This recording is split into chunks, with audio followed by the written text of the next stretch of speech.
इथे मी ज्वारीच्या पापडासाठी साहित्य घेतलेलं आहे आणि काय काय साहित्य घेतलेलं आहे ते मी तुम्हाला सांगते। तर इथे मी घेतलेलं आहे पहा ज्वारीचं पीठ। तर 2 वाट्याचं प्रमाण मी घेतलेलं आहे। 2 वाट्या आहे ज्वारीचं पीठ छान बारीक दळून घेतलेलं। त्यानंतर तेल आहे, तिखट आहे, मीठ आहे, जिरे आहे आणि तीळ भरपूर घालायचे आहे, त्यामुळे तीळ मी जास्त घेतलेली आहे। या पापडांमध्ये तीळ खूप छान लागते जास्त घातली की।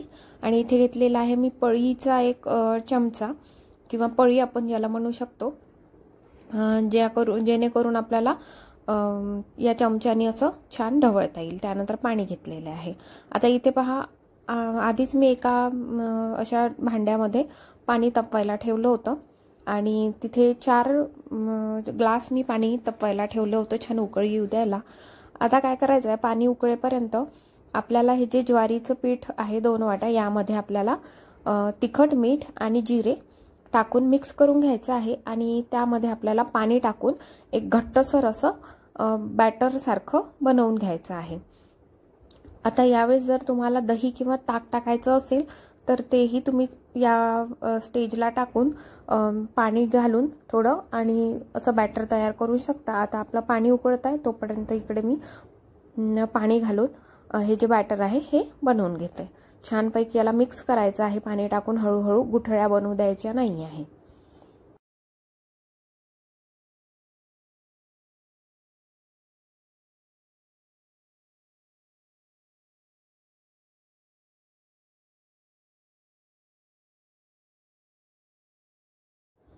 आता इथे बघू शकता तुम्ही छानपैकी असं एकजीव हे पीठ मी तयार करून घेतलेलं आहे। आता आपल्याला काय करायचं आहे, यामध्ये थोडीशी तीळ टाकायची आहे, अर्धी तीळ आता टाकायची आहे आणि अर्धी उरलेली तीळ आहे ती आपल्याला उकळत्या पाण्यामध्ये टाकायची आहे।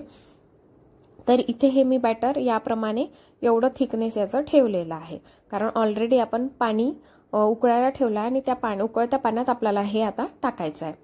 तर इथे पहा मी पहिले तीळ टाकून घेते पाण्यामध्ये। तुम्हाला जिरं जर टाकायचं असेल तर याच पाण्यामध्ये जिरं पण तुम्ही टाकून घेऊ शकता।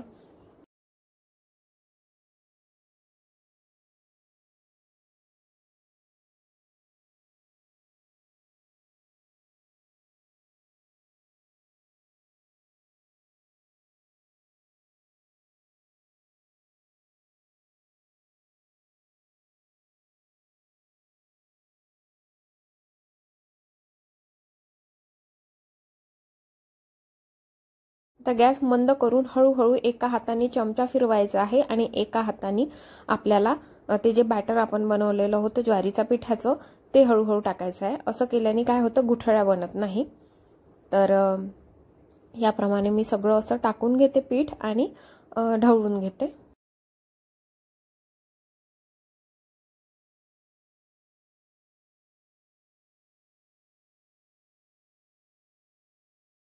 आता पीठ छान मिक्स झाले आहे, गुठळ्या बिलकुल झालेल्या नाहीये आणि मंद आचेवरच याला शिजू द्यायचं आहे। आता घालायचं आहे तेल।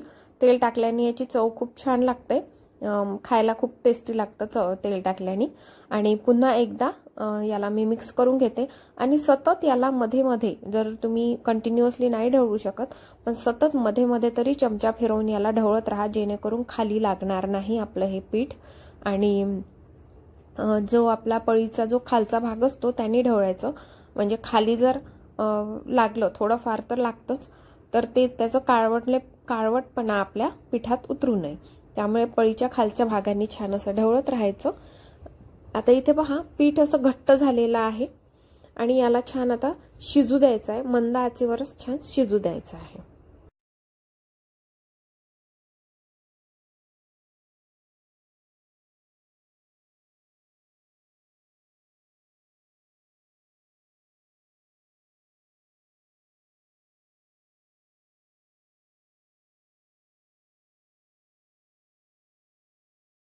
आता इथे पहा पीठ छान घट्ट आलेलं आहे, ते शिजलेलं आहे अर्ध्यापर्यंत। तर आता आणखीन 1 ग्लास पाणी मी ऍड करते, कारण आपल्याला एवढं घट्ट नकोय आणि अजून शिजू द्यायचं आहे। जर जास्त शिजू दिलं तर अजून घट्ट येईल, म्हणून 1 ग्लास पाणी अजून इथे टाकायचं आहे आणि आता छान मिक्स करून यावर झाकण ठेवून आता याला शिजवू द्यायचं आहे। तर पहा त्याला जसं जसं तुम्ही शिजवता तसं तसं ते पातळ होत जातं। आणि मग ते पातळ झालं की पुन्हा ते घट्ट होत जातं आणि त्यानंतर समजायचं की आपलं पीठ ते शिजून तयार आहे. तर इथे मी झाकण ठेवते. झाकण ठेवताना थोडं आपल्याला गॅप ठेवायची आहे, एकदम झाकून नाही द्यायचं आहे आणि छानपैकी आपल्याला मंद आचेवरच शिजू द्यायचं आहे. एक अर्धा तास तरी लागतं एवढं पीठ शिजायला.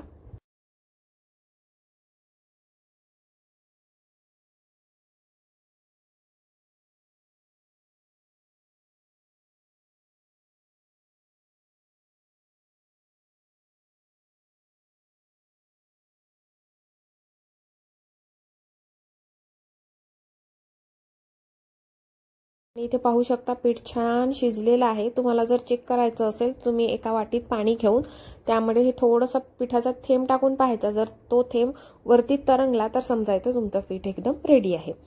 तर इथे पहा पीठ छान झालेलं आहे. आता मी एका भांड्यामध्ये हे ओतून घेतलेलं आहे, कारण एवढं मोठं आपल्याला गॅसवरचं उचलून आपण ते टाकू शकत नाही. त्यामुळे थोडं थोडं काढून घ्यायचं एका छोट्या भांड्यामध्ये आणि त्यानंतर याचे पापड टाकायचे आहेत. तर आता इथे मी प्लास्टिकवर पापड टाकून घेते. आता तुम्हाला हवे त्या म्हणजे छोटे किंवा मोठे 1 चमचाभर जर आपण ते बॅटर टाकलं तर त्याचा छोटा पापड होतो आणि जर 2 टाकले तर मोठा पापड होतो. तर तुम्ही भरपूर जण काय करतात फुलक्यांच्या साईजचे किंवा पोळी असते ना तर किंवा चपाती, तर चपातीच्या साईजचे पण असे मोठे मोठे पापड टाकून घेतात, जेणेकरून ते भाजायला खूप हलके असतात, म्हणजे व्यवस्थित पडतात भाजायला, पटापट भाजल्या जातील. तर याप्रमाणे पहा मी इथे प्लास्टिकवरती हे थोडंसं पापड टाकून घेते आणि थोडे पापड टाकून घेते मी गॅलरीमध्ये एका कापडावरती. कारण प्लास्टिकवरचे जे पापड असतात हे सुकल्यावर एकदम कडक होऊन येतात आणि जे गॅलरीत आता जे मी कापडावर वाळू घातलेले आहे, जे टाकलेले आहे ते वाळल्यावर त्याला आपल्याला पाणी शिंपडून मग त्याचे पापड काढायचे आहे आणि ते पापड खायला खूप छान वाटतात असे ओले. तर इथे पहा मी काही प्लास्टिकवर टाकून घेतलेले आहे पापड आणि काही पापड कापडावर टाकून घेतलेले आहे. याप्रमाणे